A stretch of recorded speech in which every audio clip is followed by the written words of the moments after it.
friends, my name is Daniel Gomez with Institute East Asia Training, hoping to inspire, encourage, and empower. We live in an uncertain world in the midst of chaos and corruption. Crime, hate, and theft is constantly on the rise, which naturally produces in us fear and suspicion.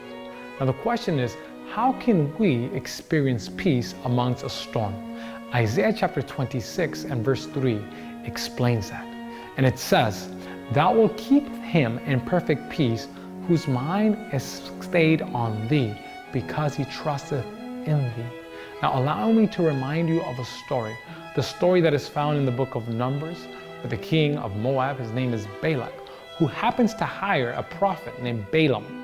And Balaam is hired to curse the children of Israel. Now mind you, all of this is happening and Israel has no idea and no clue.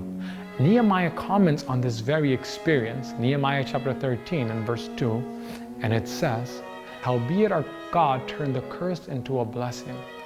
See friends, here you have two wicked men with wicked intentions, planning to harm God's people, and God's people have no idea that they're in the midst of danger and harm, and yet God turns this curse into a blessing. Now we see the same thing in the story of Joseph. The same truth is illustrated where Joseph's brother tried to harm Joseph. They think we should kill him, but end up selling him as a slave to Egypt. Now Joseph becomes a slave and then he becomes a prisoner. But commenting on this in Genesis chapter 50 and verse 20, he says, "And as for you, you thought evil against me, but God meant it for good." Allow me to remind you, friends, that Joseph became second in place to the ruler when it comes to Egypt and ruling the known world at that time. See friends, if you have anxiety, if you have stress, if you have fear, I want you to keep this in mind.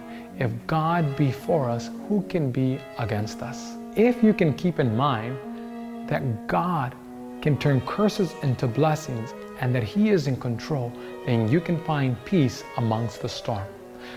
Friends, God bless you, and until next time, don't forget to stimulate that like button for your spiritual growth.